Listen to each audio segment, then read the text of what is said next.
Boa noite, meus queridos. Estamos mais uma vez no nosso estudo semanal dessa quinta-feira, no qual nós continuamos estudando sobre o Velho Testamento e as suas implicações para as nossas vidas, para nós entendermos pelo menos um resumo de cada livro, para também nós estarmos avançando nesse sentido no aprendizado da Palavra do Senhor, que deve também ser o objetivo de cada um de nós.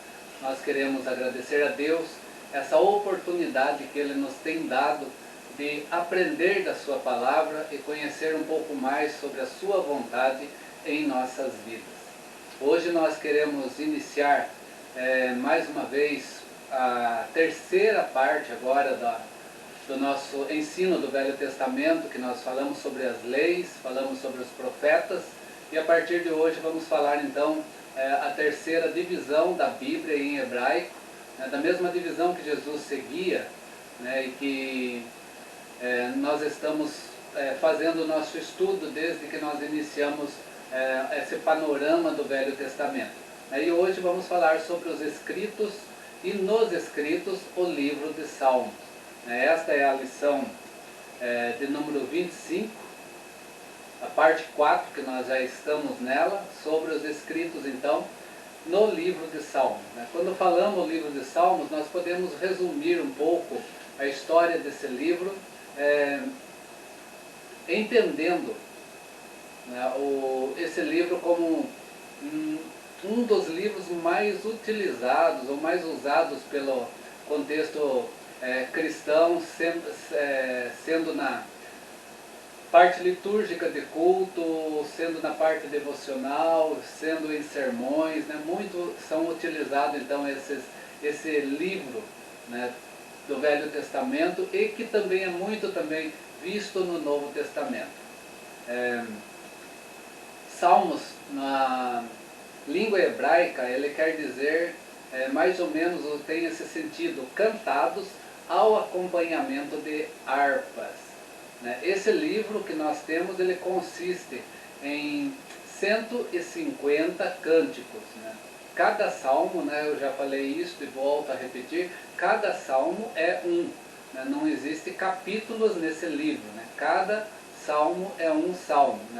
São 150 cânticos, e esses 150 cânticos expressam então os aspectos da vida de Israel como um povo e congregação. Expressa também as experiências da vida humana em geral do indivíduo. Alguns termos nós temos dentro do livro, e eu vou citar o primeiro termo deles para nós podermos entender melhor, que é o termo que às vezes vemos dentro ali dos títulos que a Sociedade Bíblica traz para nós, que quer dizer selá. Selá, em hebraico, é a parte usada da Bíblia predominantemente no livro de Salmos, e também vai aparecer lá em Abacuque. Ele trata-se essa palavra selá, ou esse termo selá, de instruções, instrução sobre a leitura do texto, mas o seu significado ainda é debatido. Os salmos eles foram cantados, acompanhados por instrumentos musicais, e há referências a isso em muitos capítulos. 31 dos 39, com esse subtítulo, tem um alvo, que é o músico Or, e nesse músico Mor. E nesse músico Mor, então, inclui essa palavra selá. O que quer dizer, então, provavelmente essa palavra para as nossas vidas? Não há um consenso sobre ela, para nós entendermos, mas provavelmente essa palavra selá registraria uma pausa na música, com um propósito similar ao amém, quando nós usamos o amém na nossa liturgia também, no nosso momento de oração, na medida em que faz o quê? Em que ressalta a importância da passagem anterior. Seria como uma pausa musical, então, nesse sentido. Essa é uma das alternativas para essa palavra que nós encontramos.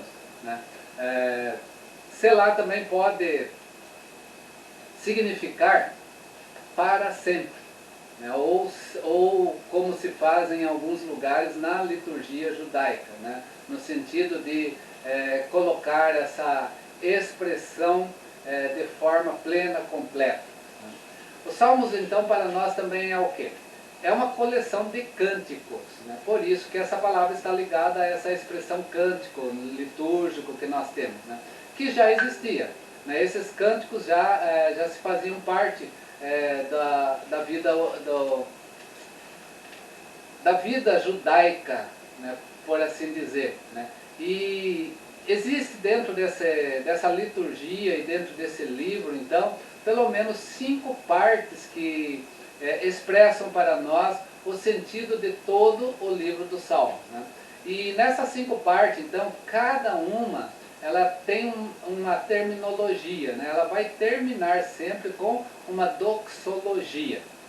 O que é doxologia? Uma palavra grega, né, que é composta de 2 palavras, né, doxa e logia. Doxa quer dizer glória, né, e logia quer dizer palavra. Né? Nesse sentido, então, doxologia foi o quê? Foi uma fórmula de louvor e glorificação que estava permanente no Velho Testamento. Né? Doxologia significa, então, uma expressão de louvor, de honra e de glória a Deus.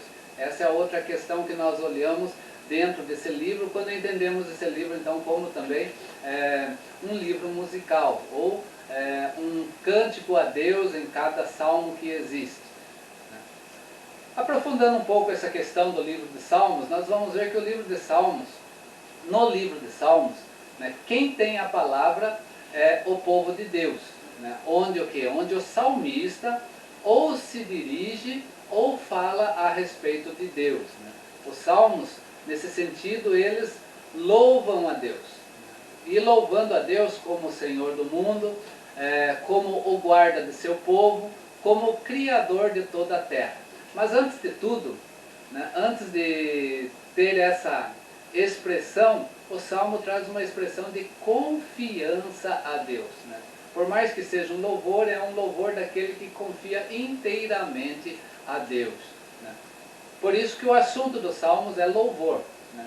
E quem recebe esse louvor é somente Deus. Né? Nós vemos isso no Salmo 22, verso 23, como exemplo para nós,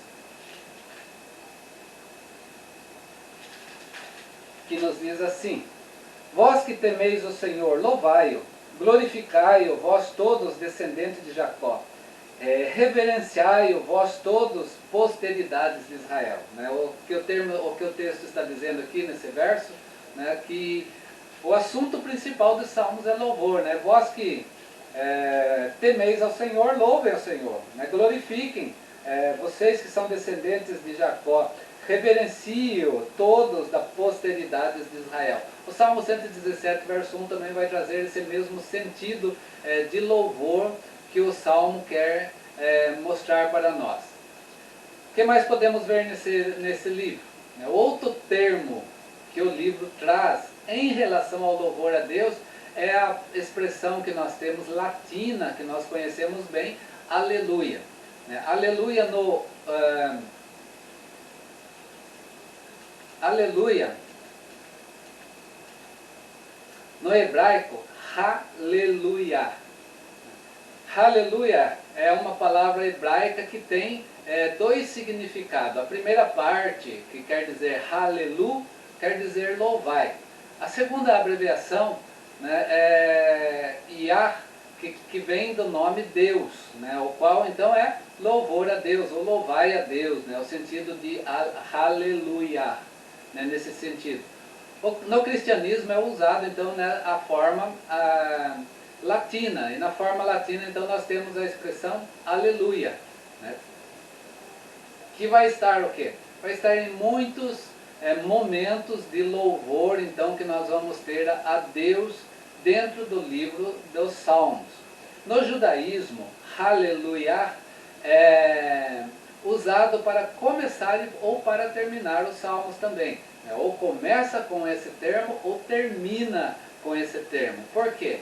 A palavra quer dizer louvai ao Senhor. E como o livro de Salmos então é podemos dizer aqui, um livro de cânticos do Velho Testamento e que traz para o Novo Testamento em nossas vidas, todos eles cantados, aleluia, quer dizer então, louvai ao Senhor. Nós vamos ter vários salmos falando sobre isso, Salmo 104 até o 106, é louvai ao Senhor, é louvor ao Senhor, e vai trazer essa expressão aleluia. Salmo 111 a 117, o Salmo 135, 136, 145 a 150. Todos então vão ter nessa expressão de louvor ao Senhor, né? Na palavra então que nós temos, aleluia. Ou vai começar, ou vai terminar. Então esses salmos aqui, principalmente, né, vão começar ou vão terminar com essa expressão, né, louvai ao Senhor. Né?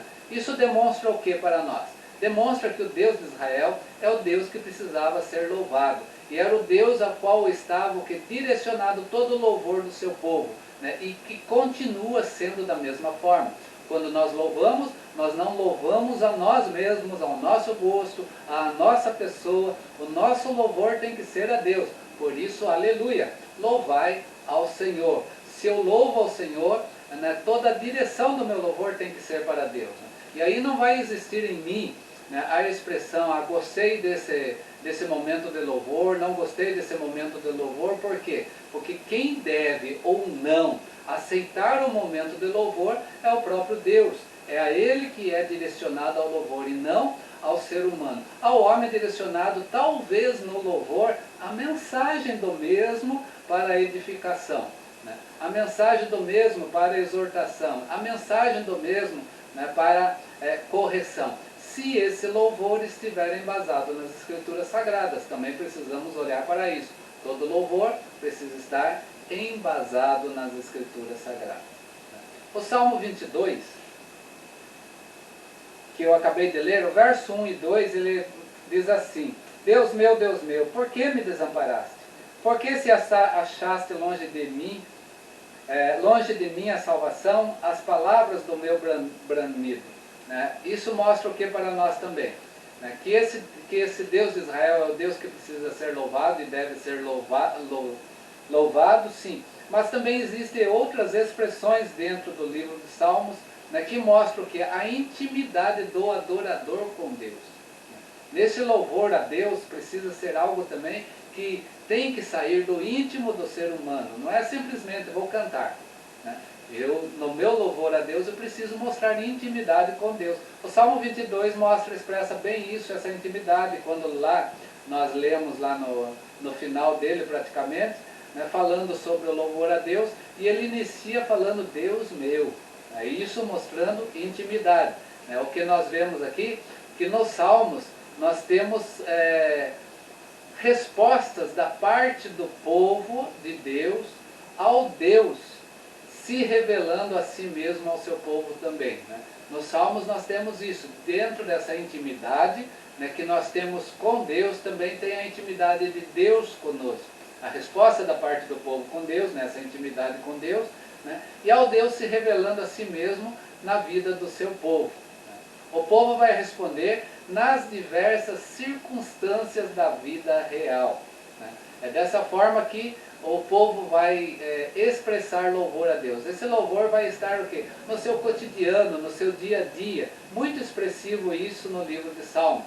Às vezes expressando alegria, outras vezes tristeza, às vezes certeza, outras vezes dúvidas, às vezes amor, outras vezes ódio, né, dentro dessa expressão de louvor a Deus. Né? Mas nós vamos ver o quê? Acima de tudo, o povo vai expressar a esperança em Deus. A esperança em Deus está muito firme no livro dos Salmos. Salmo de número 16, voltando, verso de número 2. Digo ao Senhor, Tu és o meu Deus, outro bem não possuo, somente a Ti. Né? O que o salmista está declarando aqui? A sua esperança que está em Deus. O verso 5. O Senhor é a porção da minha herança e o meu cálice. Tu és o arrimo da minha sorte. né, nós vamos ver aqui um povo que expressa então essa esperança em Deus. O Salmo 39, né, o verso de número 7, nesse mesmo sentido de esperança, o salmista vai estar também declarando a Deus, né, em louvor a Deus também, dizendo assim: e eu, Senhor, que espero? Tu és a minha esperança. Né? Isso vemos também firme no livro de Salmos como louvor expressado a Deus. Há variedades de salmos. Não, quando falamos em louvor, o louvor aqui também é diversificado. Né?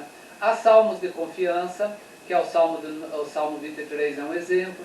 Há salmos que vai trazer uma liturgia a Deus. O Salmo 24 é um salmo litúrgico. Há salmos de sabedoria que expressam a lei, o Salmo 1, né, a gente vê bem isso, a expressão da lei. O Salmo 119 num todo vai falar sobre a lei a Deus. Há salmo que é confissão, né, quando Davi confessa o seu pecado a Deus, o Salmo de número 32. Há salmos que vai expressar e vai mostrar o chamamento de vingança, né, o Salmo 109 vai falar sobre isso. O Salmo 2 é um salmo de realeza, vai mostrar uma expressão aí também de um salmo messiânico, mostrando Jesus como rei sublime, né, sobre todas as nações e regendo com cetro de ferro. O Salmo de Sião, o Salmo 46, né, Sião representando ali Jerusalém, ou o templo, a presença de Deus. O Salmo de número 96, que vai falar sobre o reinado do Senhor, né, também um salmo messiânico que vai mostrar aí Deus reinando sobre todas as coisas. Há também no livro de Salmos hino de louvor, mais precisamente louvor a Deus. Salmo 33, verso 1 é um salmo de louvor. O Salmo 95, verso 1 e verso 3 é um momento de louvor. Salmo 148, verso 1 é momento de louvor. Né? Que o salmista faz o quê? No hino de louvor, o salmista louva a Deus por motivos gerais. Né? O louvor, né, está afirmado em vários motivos. Né? Em tudo que o salmista vê sobre si, ele vê o agir de Deus, e nesse agir de Deus sobre todas as coisas, ele busca então a expressão de louvor a Deus. Né? Ou seja, louvor a Deus de forma geral, nas suas obras como Criador. Deus é Criador sobre todas as coisas. Muitos salmos vão louvar a Deus por esse Deus Criador. Os grandes feitos salvíficos na história do seu povo. O Deus que age no meio do seu povo e salva o seu povo, que está sempre presente na vida do seu povo. Salmos de louvor. Há outros salmos, que são chamados há outros hinos, que é chamado hinos de lamentações. Né? Existe lamentações também em forma de louvor a Deus no livro de Salmos? Sim. Salmo 74, verso 1, o Salmo 22, verso 1, o Salmo 130, verso 1, né? Nós temos aí as lamentações. Né? E das lamentações, nós vamos ter cerca de 1/3 de todo o Salmo. Né? O livro de Salmos, então, há mais de 1/3, né, de lamentações em forma de louvor a Deus. Né? As lamentações podem ser do povo, né, o povo lamentando. Salmo 79, o Salmo 90 vai trazer isso. E as lamentações também podem ser algo individual, né, algo pessoal, do salmista na presença de Deus. Né? E ele vai expressar isso. O Salmo 22, o Salmo 151 vai trazer isso para nós. Né? Então há hinos de louvor, há hinos de lamentações e há também hinos de agradecimentos. Né? Nesses hinos de agradecimento, um exemplo, o Salmo 116, verso 1, né, que está intimamente relacionado com o hino de louvor. Todo agradecimento vai estar dessa forma, ligado a louvor a Deus. Né? E nos agradecimentos, o que nós vemos aqui, o motivo do louvor ou as ações de graças, né, que nós vamos ter, é mais pessoal e específica diante do salmista, quando ele agradece a Deus. Né? O salmista dá graças a Deus porque Deus o libertou de seus opressores. Um exemplo, Salmo 30, verso 1. O salmista dá graças a Deus. Um outro exemplo, porque Deus o curou de uma enfermidade grave. Nós vamos ver isso no livro de Salmos. Né? Às vezes também no livro de Salmo nós vamos ver o quê? Mais de um tipo evidenciado no mesmo Salmo, né? Que pode ter louvor com agradecimento, pode ter louvor com lamentações. Salmo 22 é um exemplo para nós, né? Numa lamentação o salmista passa, né, a agradecer a Deus a salvação ainda futura, o que virá. Ele lamenta, mas ao mesmo tempo ele dá graças a Deus porque ele sabe que Deus vai agir e vai trazer a libertação ou a salvação. No Antigo Testamento, o livro de Salmos é um livro que ocupa um lugar de destaque. Ele é o maior livro no Velho Testamento, se nós olharmos para o seu conteúdo. E ele também, junto com Isaías, é muito citado no Novo Testamento. O livro de Isaías, o profeta, e o livro de Salmos são muito citados no Novo Testamento, né? Jesus é um exemplo de usar o livro de Salmos para ele também, né, se referir, né, às Sagradas Escrituras, né? Jesus, quando ele fala sobre a divisão do Antigo Testamento ou as Sagradas Escrituras, e ele faz essa divisão tripartida, né, do Velho Testamento, né, essas três divisões, ele fala sobre a lei, ele fala sobre os profetas e os escritos, ele traz e puxa isso para o livro de Salmos. Então ele divide em leis, profetas e salmos, que eram os escritos. Nós vamos ver Lucas no capítulo 24, verso 44 e 45, Jesus falando dessa forma. Eu gostaria de estar lendo esse texto como exemplo. Capítulo 24, verso 44 e 45. A seguir Jesus lhes disse: são estas as palavras que eu vos falei, estando ainda convosco. Importava se cumprisse tudo o que de mim estava escrito na lei de Moisés, nos profetas e nos salmos. Então lhes abriu o entendimento para compreender as Escrituras. Quais as Escrituras? Todo o Velho Testamento, porque Jesus está fazendo a divisão clássica da Bíblia hebraica. E quando ele coloca os salmos aqui nessa expressão, Jesus está fazendo o quê? Ele está falando sobre a terceira divisão que nós estamos estudando, que é os escritos. Na cruz também, Jesus toma as palavras do salmista, Mateus 27, verso 43.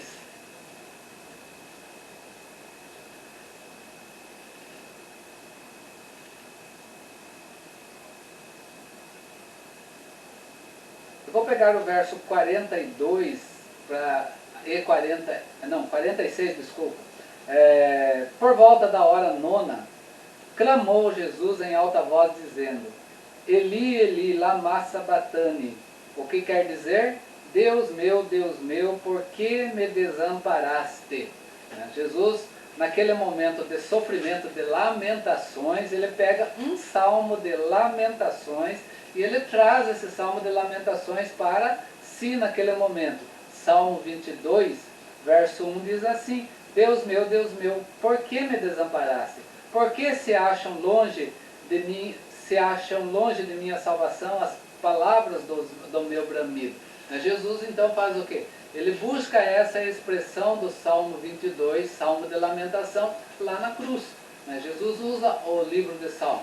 A igreja primitiva também usava o livro de Salmo. Um exemplo está lá em Atos capítulo 4, verso 23 a 30, que tem o conteúdo desse texto, né, da igreja primitiva, né, como oração, está o Salmo de número 2, que é o Salmo que fala de Jesus como rei, ou do reinado de Jesus sobre todas as nações.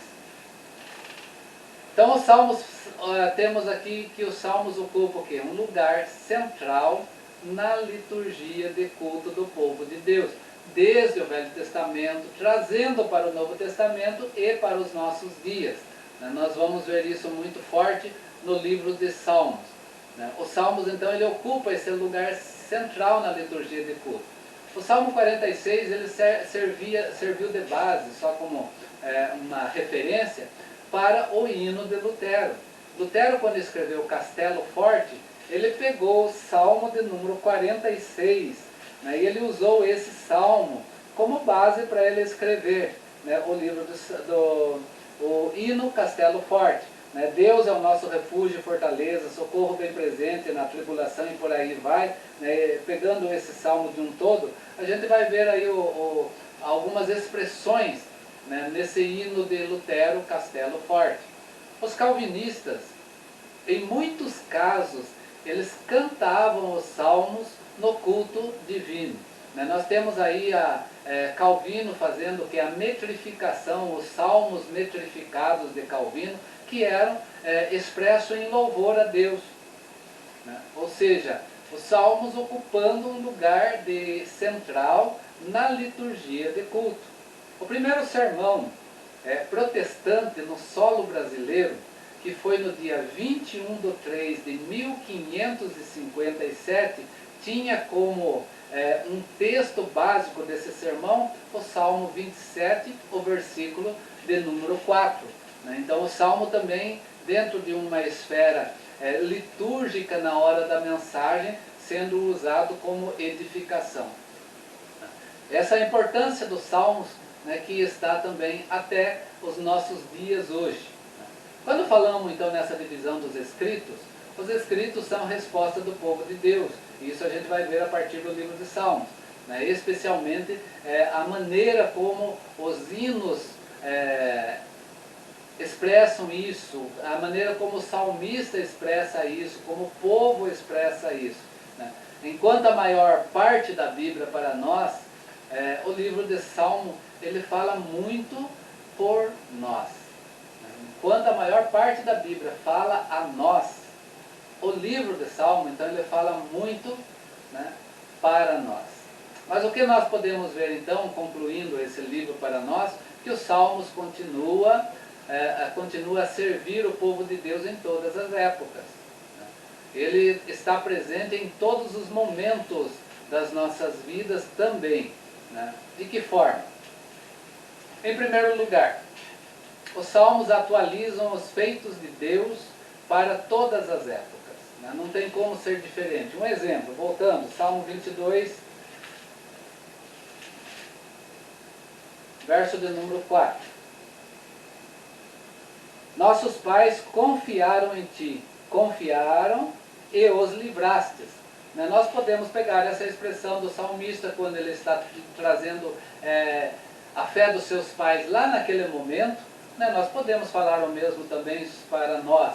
Né? Os nossos pais também confiaram no Senhor. Eu venho de um lar cristão, evangélico, desde berço. Então eu posso falar, né, sobre a experiência da vida de fé dos meus pais, dos meus avós, dos meus bisavós, né, nesse sentido, né, porque a nossa geração já vem há muito tempo, né, de berço evangélico. Eu posso falar que os nossos pais, nesse sentido, Salmo 22,4, né, os meus avós, os meus pais, os meus bisavós confiaram em ti e o Senhor os livrou. Né, e da mesma forma o Senhor o faz comigo. Né? Então, em primeiro lugar, o livro de Salmos vai fazer o que para nós? Vai atualizar os feitos de Deus para a nossa vida.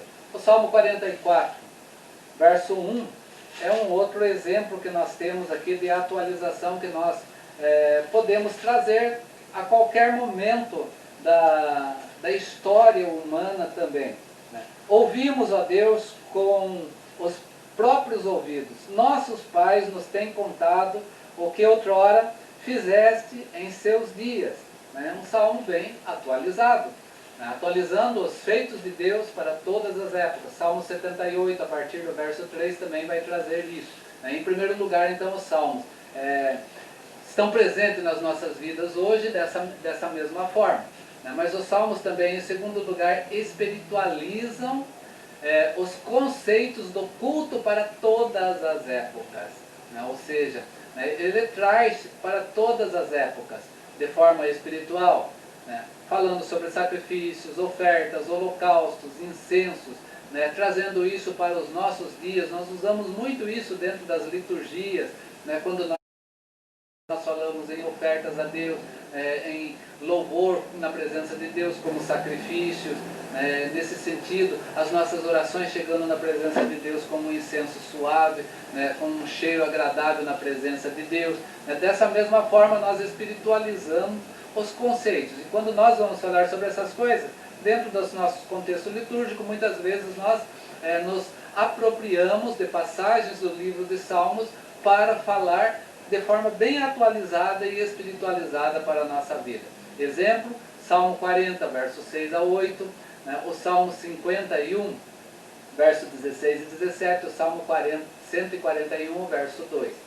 Em terceiro lugar, trazendo os salmos também para os nossos dias, nós vamos ver que os salmistas generalizam as suas experiências, agora trazendo a experiência do próprio escritor, do próprio salmista, e ele vai generalizar as suas experiências valendo-se de expressões às vezes vagas e indefinidas, e nós podemos usar também essas mesmas expressões para as nossas vidas. Vou pegar como exemplo aqui o Salmo 22, o verso de número 20. Livra a minha alma da espada e das presas do cão a minha vida. Expressões aqui vagas e indefinidas, espada e cão nesse sentido, mas o que o salmista está falando, Senhor, livra minha alma do perigo. É isso que eu preciso para a minha vida hoje. Nós podemos nos apropriar disso também, valer dessas expressões e trazer também para o nosso cotidiano como oração ao nosso Deus. Porque todo louvor também é expressão de oração. A oração também é um louvor a Deus. Então o livro de Salmo é um livro de louvor, de hino, de canção ao nosso Deus, mas também são expressões de adoração e de oração que nós podemos nos apropriar também na presença de Deus. Hoje nós precisamos não somente, irmãos, ler o livro de Salmos, mas nós precisamos usá-los constantemente nas nossas vidas também, como antífonas nos cultos públicos, como leituras, como orações no culto público, como chamamento para a adoração a Deus, como expressão de adoração a Deus, sim. Os salmos precisam ser também tratados em edificação, no sentido de trazer uma mensagem para as nossas vidas. Com toda certeza, os salmos trazem mensagem de edificação, de consolo, de repreensão também para as nossas vidas, e nos valemos também do conteúdo do livro de Salmos para isso. E precisamos, uma coisa que está muito desatualizado ou esquecido e ficou para trás nas nossas vidas, é que nós precisamos aprender ou reaprender a cantar os salmos. O livro de Salmos é um inário que nós precisamos aprender a novamente cantar. Nós queremos buscar tantas canções atuais para as nossas vidas. O livro de Salmos é um livro atual. Ele se vale a todos os momentos da história humana, desde que eles foram compostos, os salmos. Então nós precisamos reaprender a cantar, de fato, o livro de Salmos. São 150 louvores a Deus, no mínimo, que nós vamos ter expressando no livro de Salmos. Porque quando nós cantamos também esse louvor, nós adoramos a Deus, nós oramos a Deus e nós estamos fazendo tudo de acordo com a sua palavra. Muitos louvores gospel não têm expressões da palavra de Deus sobre si, e nós às vezes gostamos e queremos cantar porque é nosso gosto pessoal. Mas vamos lembrar, todo louvor é direcionado a Deus. Aleluia! A expressão da palavra aleluia, louvai a Deus ou ao Senhor, não pode ser de outra forma. Com isso nós encerramos o livro de Salmos. Semana que vem nós vamos falar sobre a literatura de sabedoria, dar uma introdução na literatura de sabedoria, que está também dentro dos escritos. Espero que tenham compreendido mais essa porção da palavra de Deus, do ensinamento do Senhor para as nossas vidas, e convido você mais uma vez, na próxima quinta-feira, estarmos aprendendo da palavra do Senhor. O ensinamento a igreja tem trazido para as nossas vidas, como igreja presbiteriana local, cabe a cada um também a ter a disciplina de querer ou não aprender o querer de Deus. né, de querer ou não se alimentar da palavra de Deus, né? Não podemos forçar ninguém a isso, né? Esse compromisso com a palavra de Deus é individual, né, que precisa estar, né, presente naqueles que têm sede pela palavra de Deus, né? E é somente quem tem sede pela palavra de Deus que vai à fonte para beber dessa água que produz vida e vida eterna. Que Deus nos abençoe. Amanhã, sexta-feira, nós teremos a nossa devocional. Sábado, continuamos o nosso estudo bíblico, o qual nós estaremos finalizando, né, aquele tema que fala sobre Jesus, o caminho, a verdade e a vida, né, para nós estarmos encerrando também, né, esses momentos na presença de Deus nesta semana. Né, e domingo também nós estaremos iniciando na presença de Deus em mais um momento de adoração ao Senhor. Que Deus abençoe a sua vida. Mais uma vez o abraço desse irmão em Cristo presente sobre você, e que nós continuemos a adorar e exaltar o nosso Deus, porque foi para isso que Deus também nos fez, né, para nós estarmos adorando, glorificando o nome do nosso Senhor. Aleluia!